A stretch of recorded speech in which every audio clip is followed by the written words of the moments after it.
Good morning, everyone, and welcome to the People and Health Overview Committee of the 21st of March 2023.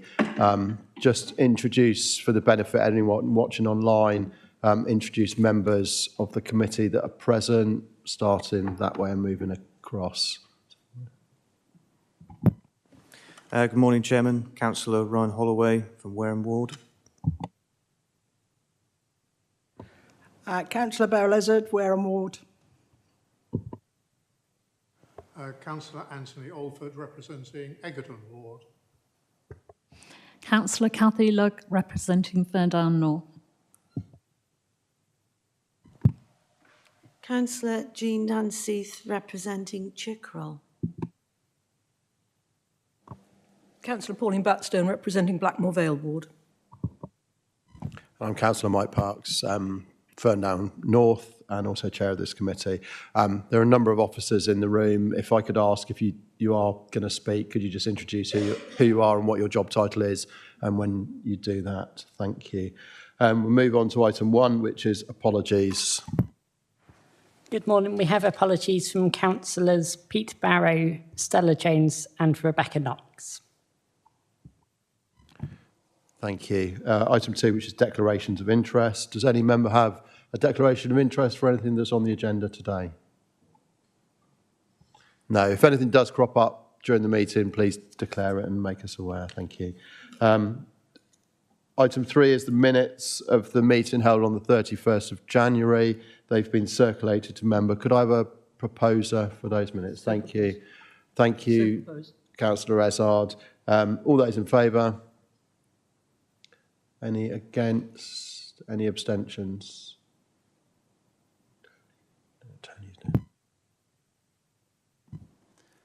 Public participation, there is none. And there are no questions from members.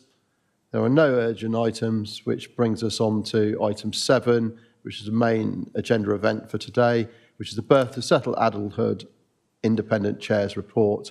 And Councillor Jane Somper is going to introduce this. Thank you very much, Chairman. Yes, Councillor Jane Somper, Beacon Warden, lead member on Birth to Settled Adulthood. So I'll be really brief. It's obviously very good to have the independent chairman of the board, Mark Rogers, here today in person to provide this update on the progress of the programme.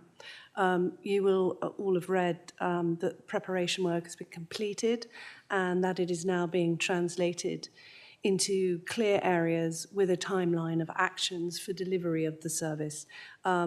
This was clearly never going to be a straightforward transformation and redesign project, working collaboratively across directorates and also with outside partners. So it is a real testament to all those involved who've worked together to reach this place where the timeframes have been set out. That's not to say that there aren't still going to be challenges ahead, but I'm confident that the programme has strong leadership within each directorate and with our partners in health and the Dorset Parent Carer Council, who will continually work to ensure that the programme is delivered and will provide better outcomes for young people and their families. So I'm now going to hand over to Mark, who will go into the detail on the work that has been undertaken, as well as talking about the risks and the mitigations that we need to be mindful of, both in our internal structures as well as our external partners. Thank you.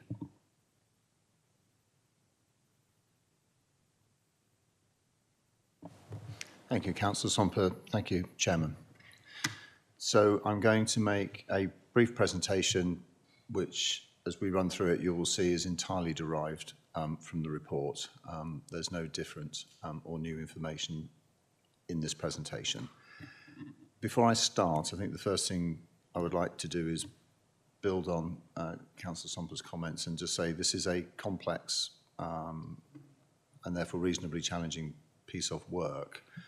But I'm really pleased that the first year of activity to put the plan together and start to deliver on the plan has been a positive and productive year. So that's by way of thanking political leadership and the officer leadership.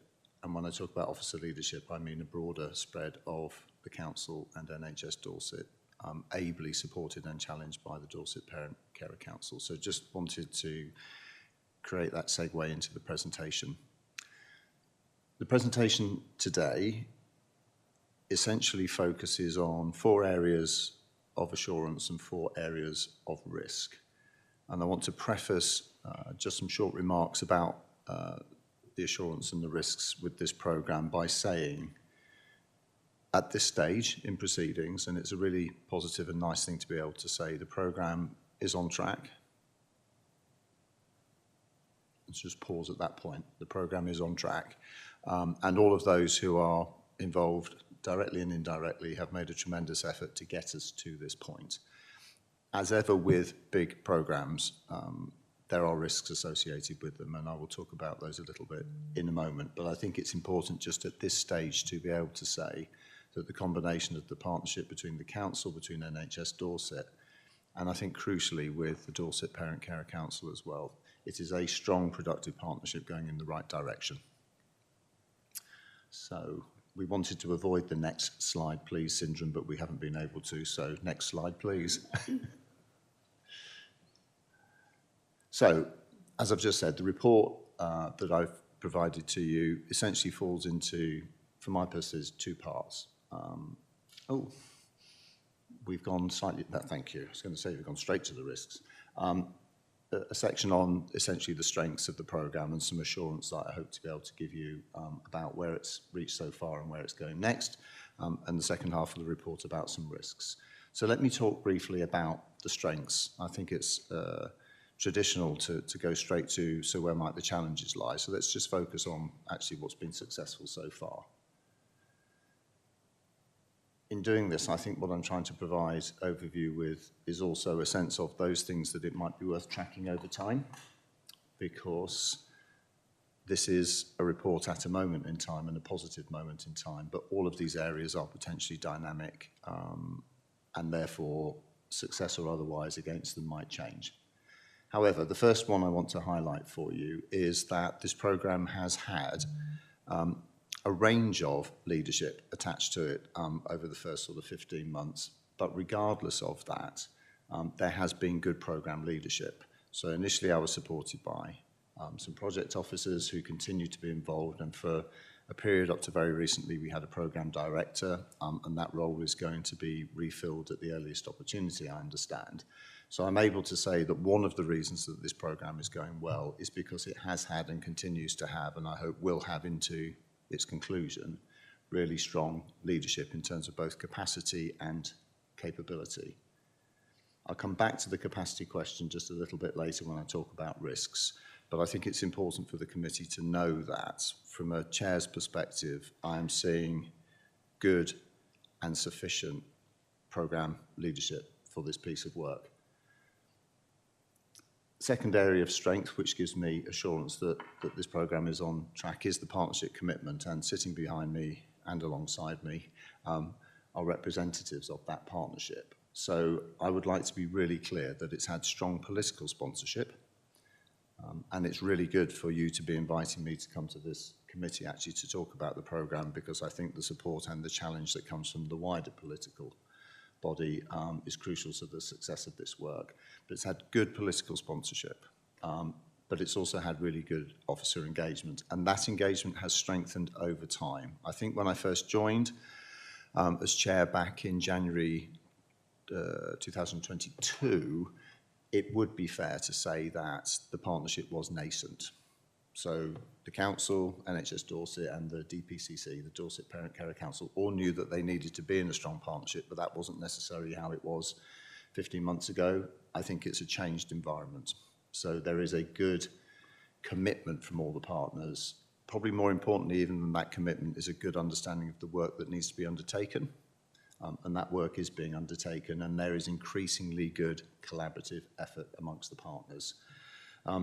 A little later, if you'd like me to, I can say a bit more about the joint declaration, but very recently there has been a commitment by all of those partners to work to a set of guiding principles that will be used in the service redesign work. I think it's a strong symbolic act that they have undertaken in putting that joint declaration together.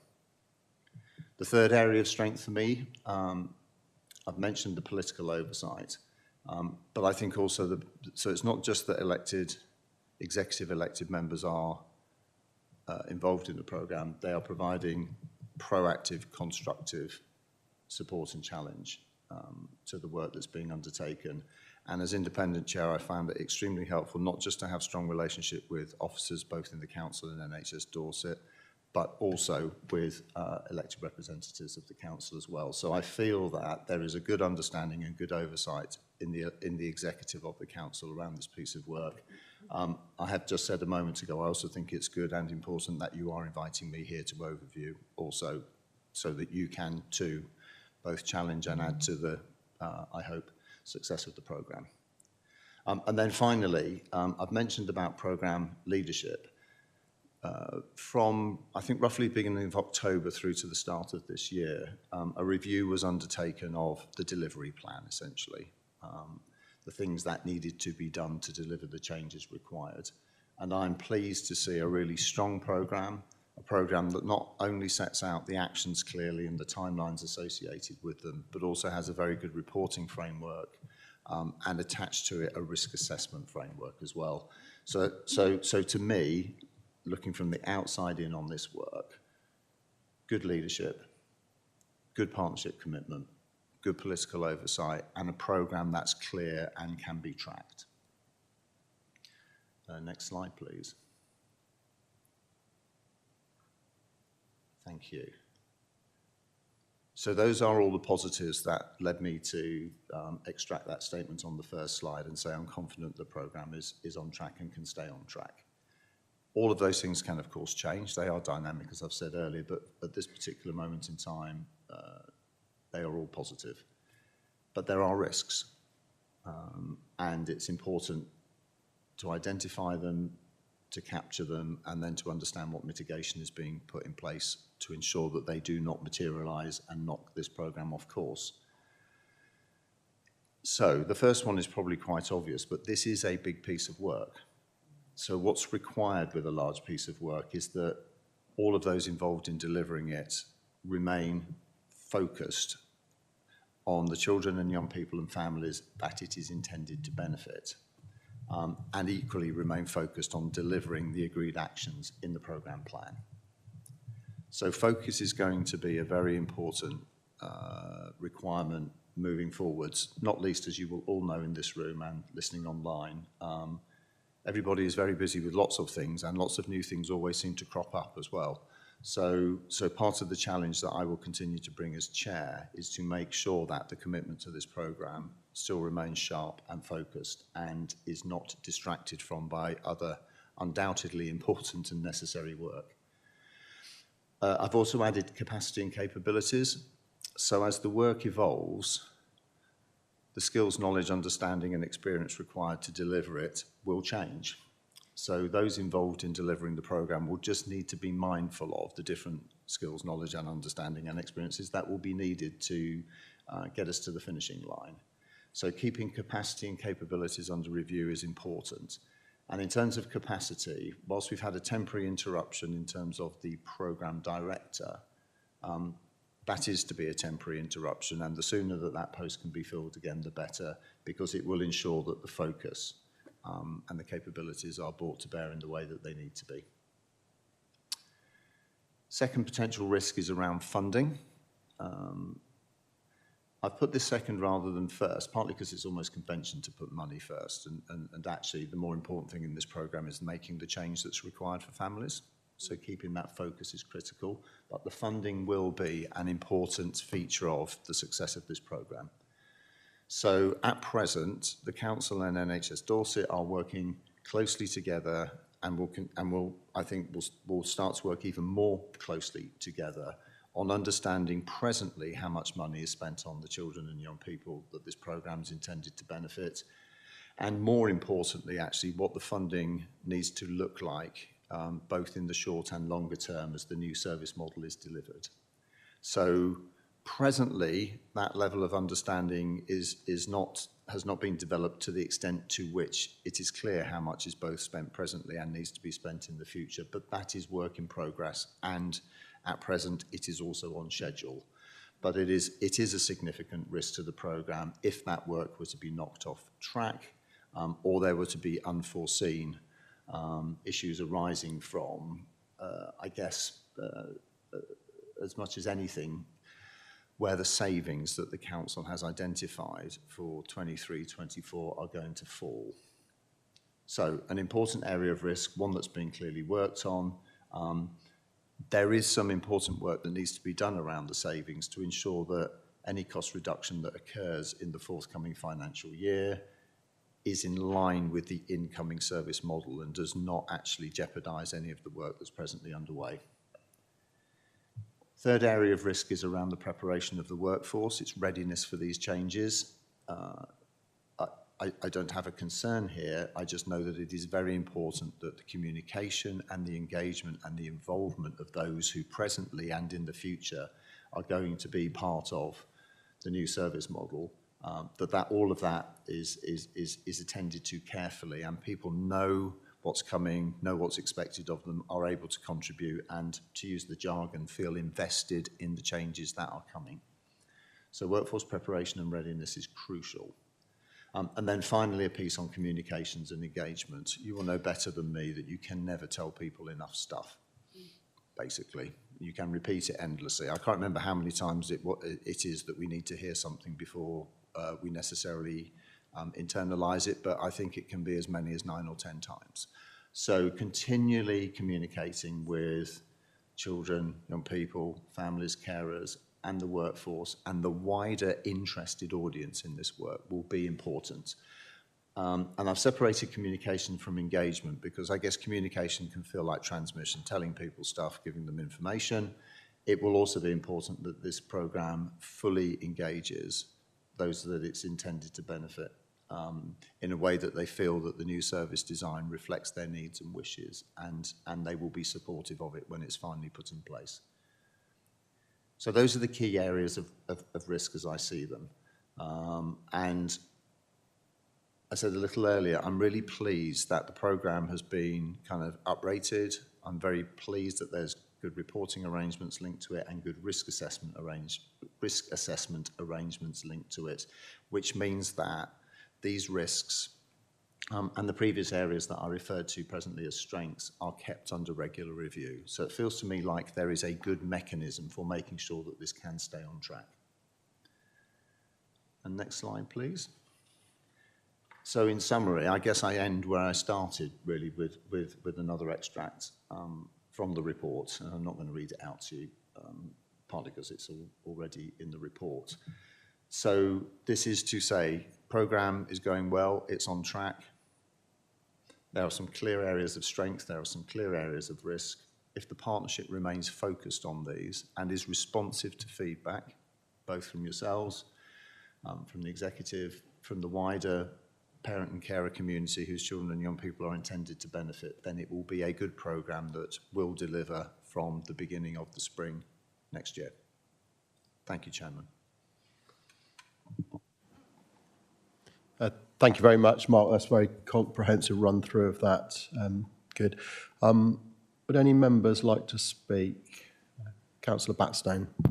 All I was going to say was that I think as a councillor of some years' experience, it's very sad when we get parents on the phone to us saying, I'm having to fight for everything for my child. And I do hope that the new regime, if you like, will mean we get fewer of those phone calls so that things do happen seamlessly. And thank you for the work that you're doing, Mark, to try and ensure that this happens.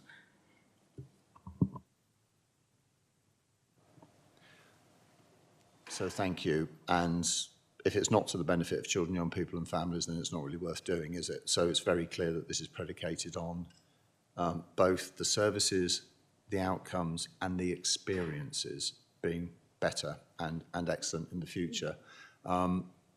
I think that, without turning around, I'm sure one of the council colleagues in the room would be able to say a little bit about measuring what we're calling sentiment as we go through the programme. So we are very keen to understand whether both the reality and the perception of the reality is improving as this programme is designed and put in place. So we have a piece of work underway that the commissioning function in the council is leading on, with NHS Dorset to understand whether actually people think it's getting better as well as it's actually getting better. Okay, thank you. Councillor Dunseith. Thank you, Chairman. One of your risks to delivery is funding. And you say not all funding is mapped and there's no funding envelope for Go Live March 2024.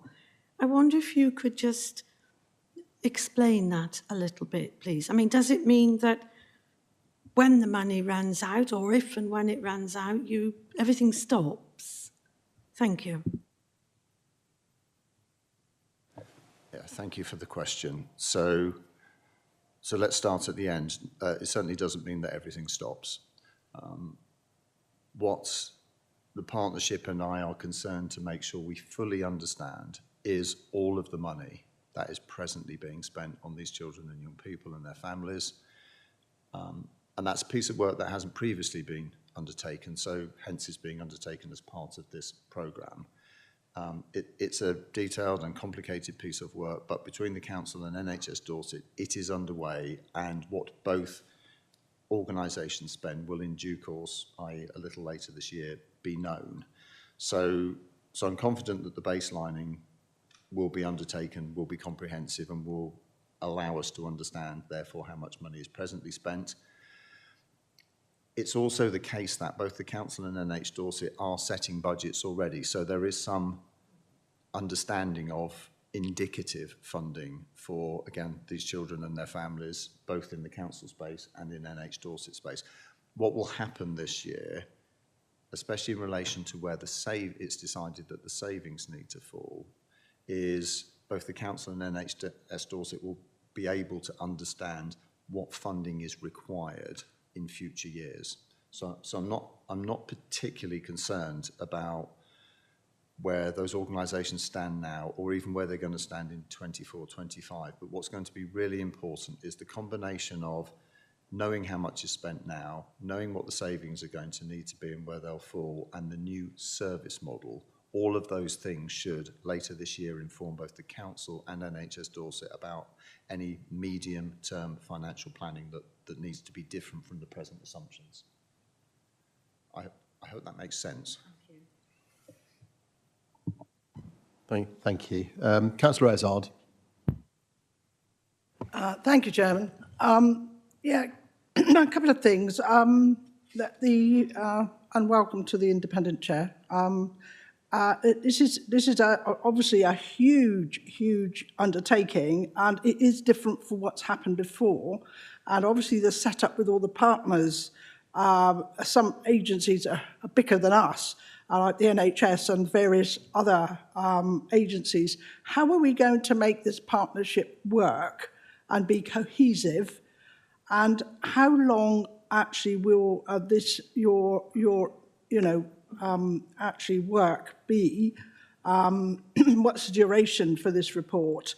And then actually, as Jean asked about the providing the funds, obviously there is new funding for this because it is a new initiative, but it is important that we have, going forward, that confidence that this initiative does not fall flat on its face because the funding is not adequate, or the training and the partnership working fails because other agencies do not actually come on board, perhaps as firmly as we do. And I know that Dorset Council and the departments are working with this. We'll work very hard to actually cohese everything together and make it joined up working, because we know in the past that silo working doesn't work for anyone.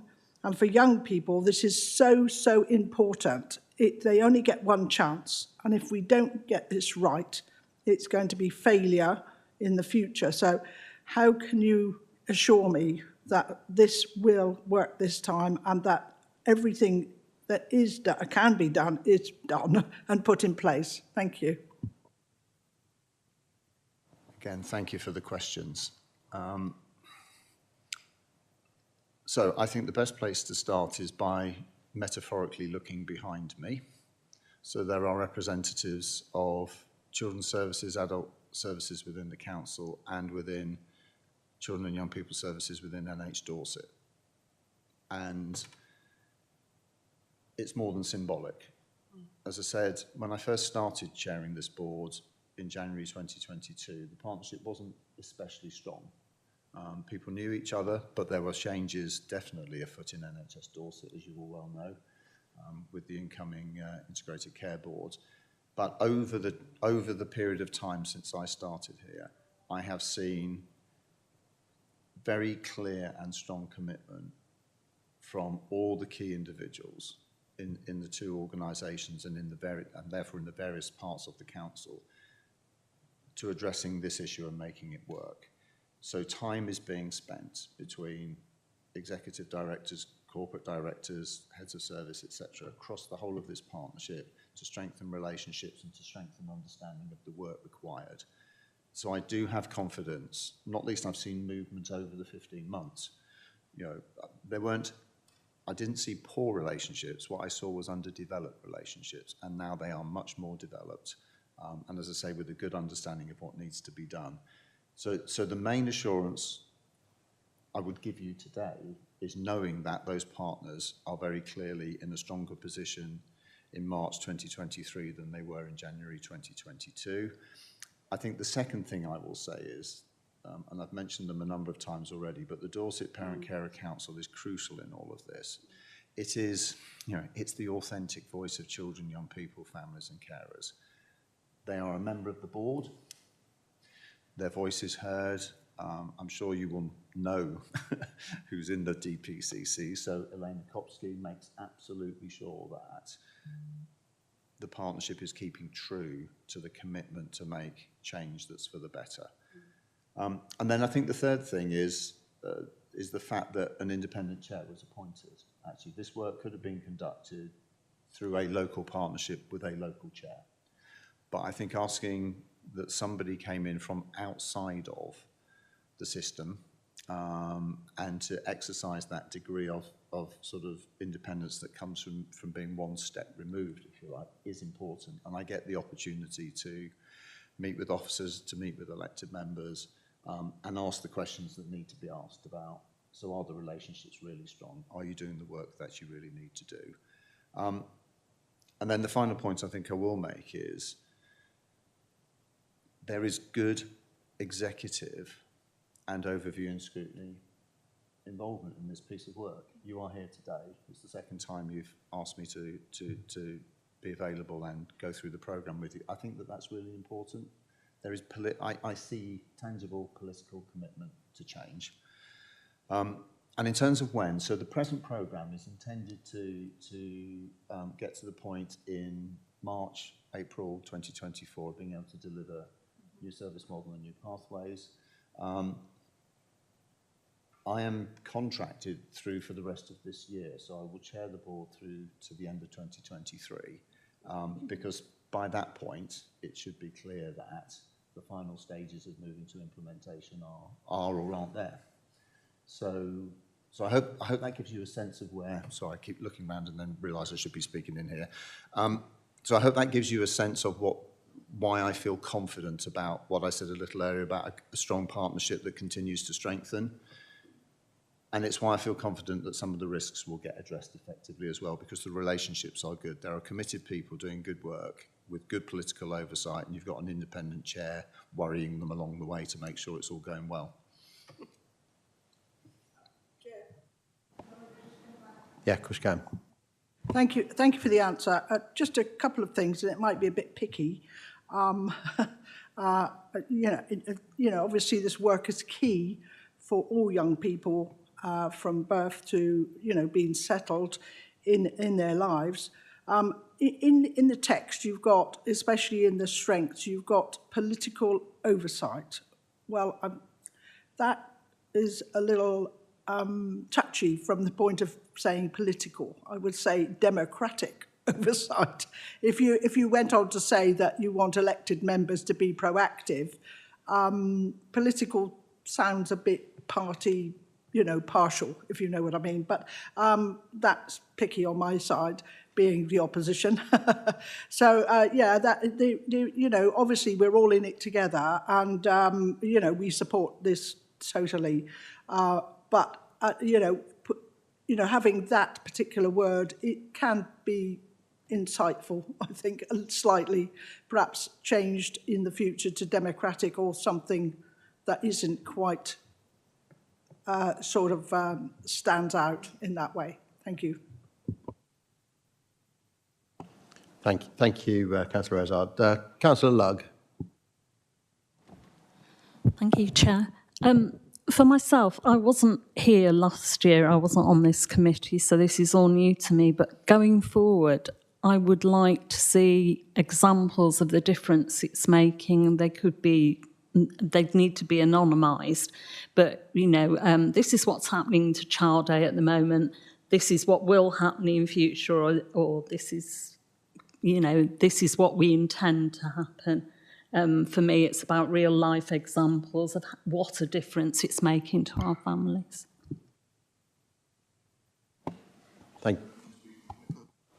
So, yes, and I'm pleased to say that at the last board meeting, which was last week, some anonymised examples of work that has been done to improve situations, particularly for youngsters in the older transition stage now, so kind of 18 plus, was presented.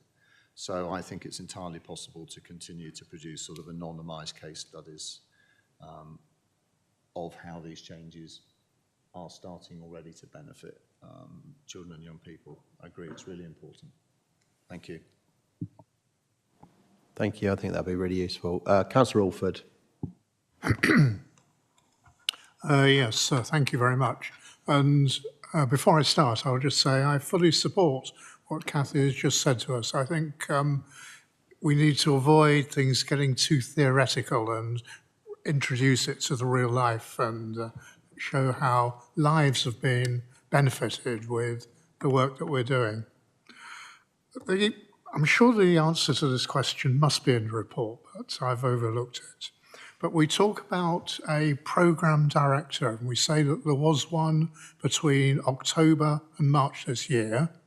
We have a section of the report which is provided by someone described as the former programme director. I suppose the question I have is the future of this role, whether it's going to be renewed or extended, whether there's going to be a recruitment process. Just something about that would be very helpful.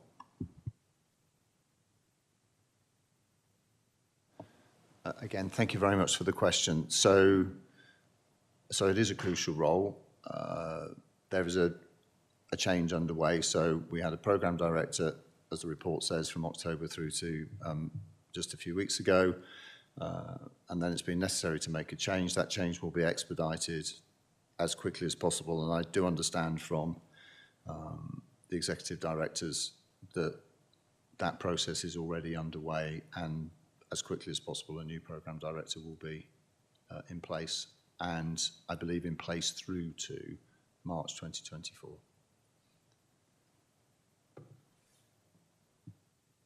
Thank you. I don't know whether any of the officers, thank you. Thank you. Vivian Broadhurst, Exec Director for Adults and Housing.